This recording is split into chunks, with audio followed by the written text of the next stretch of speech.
I'm sorry, guys. I completely forgot about Aquaman, another one of the amazing members of the Justice League. He's been going through a bunch of stories trying to prove himself to the world, prove that he is here for Atlantis to merge the mainland and Atlantis to become one powerful element. And it is now time for him to go in and meet the ambassadors and try to go work with the UN. But what if a villain is trying to stop him or reach out to him?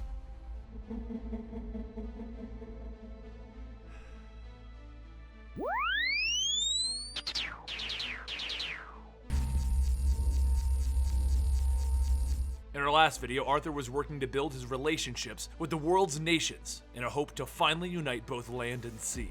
Through manipulating events behind the scenes, Black Manta staged an attack that was against the gathered nations and placed the blame on Atlantis. In a last-ditch effort to take out Arthur during their fight, Black Manta set off a self-destruct charge that resulted in his demise, but ultimately, Arthur narrowly escaped. With efforts now focused on bringing peace to the people of Atlantis and the world, Aquaman Arthur Curry visits the headquarters of the United Nations in Manhattan.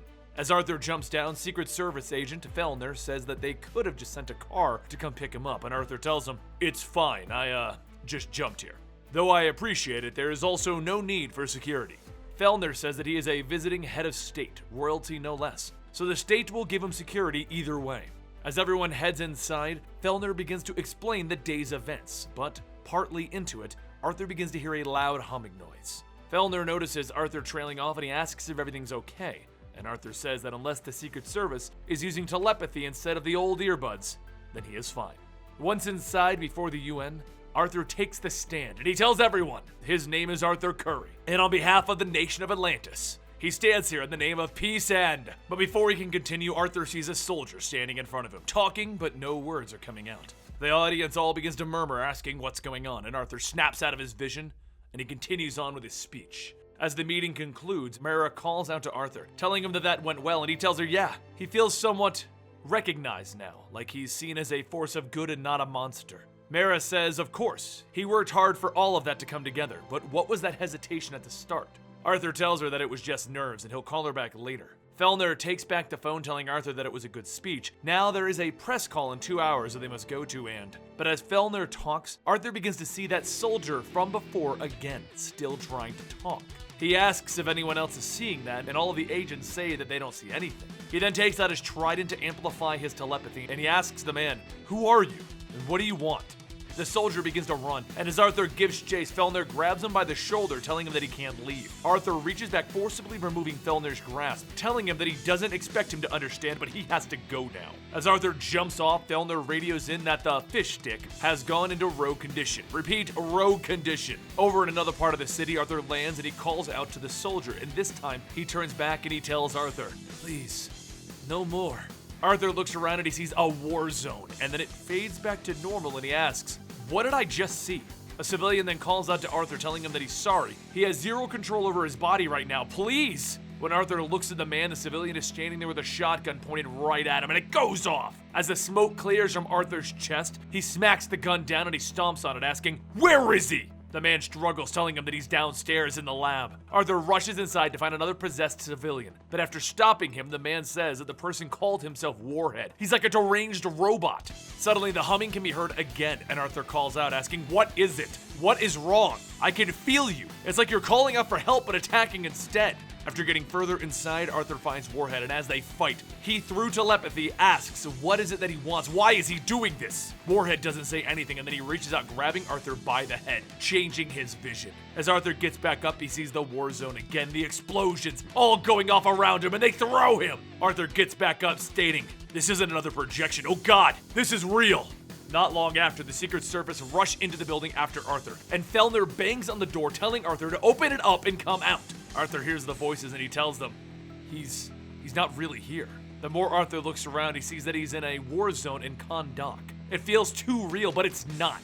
Suddenly, the soldiers run by shouting to please stop attacking. They've surrendered, so there's no need to fight any longer. And as the images of the men begin to crumble, Warhead appears, telling them victory was achieved. Arthur shouts, "Thank God you can speak. What is all of this about?" Warhead continues, "Victory was achieved. However, Kahndaqi military advisors ordered me to continue with the extermination of all Balan elements." Arthur asks, "You refused?" A piece of military hardware refusing an order? Is it because you are sick of killing? And the Warhead speaks again.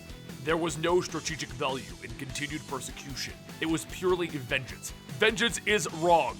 Warhead then punches Arthur, telling him, "You are receptive to contact, but resistant to control. You will give me control." Arthur starts fighting back, asking, "Why? I don't have to fight you. Just tell me what happened after you refused the order." The room begins to change again, and Arthur sees the Kandaki military, and the commanding officer shouting for them to disconnect the disobedient thing. As the soldiers do, one begins shooting into the back of Warhead's head, and Arthur says that they damaged him. Warhead swings again at Arthur, telling him, "An element of damage. I am instructed to retreat to a secure location to perform diagnostics and repair. However, there is no place that is secure." As the two struggle back and forth, Warhead goes on, saying, "There is something that woke me from repair mode," and then the room changes again. Arthur watches the time when the Nemo suicide trigger went off, and he says that's it. If that war is over, there is no more threat from that, so please let me help you. Warhead tells him, "This location is inadequate in resources to provide comprehensive military protection. I must control a more sophisticated military resource." Arthur tells him, "Wait, you want to take control of Atlantis?" The room begins to change again, and Warhead continues explaining. Evaluation shows that it is the best option. Significant advanced technology, significant military resources. I would be safe there, secure. Nothing could harm me ever again. Arthur tells him that his nation does possess great power, but they hold it in check. He just stopped a war to prove that. Warhead reaches out to Arthur, telling him, "If you will not comply, I will be forced to secure my needs by direct means." Arthur turns back, punching Warhead in the head, telling him that he can't let him do that. And as the two begin to fight, Arthur shouts that he knows that he isn't just a machine. There's a human mind inside of there, and it's hurt. You have PTSD. You just want to feel safe again, and nothing is letting you. Arthur then has Warhead hold the trident, and he tells him, "Look, see which would be a real threat." Warhead's vision begins to change, and he sees himself in control of the Atlantis army. But everywhere is destruction.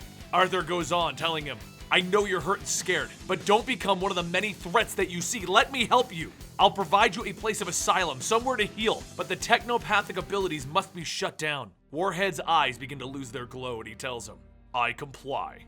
Arthur helps Warhead up, and he asks him, "What was your name originally?"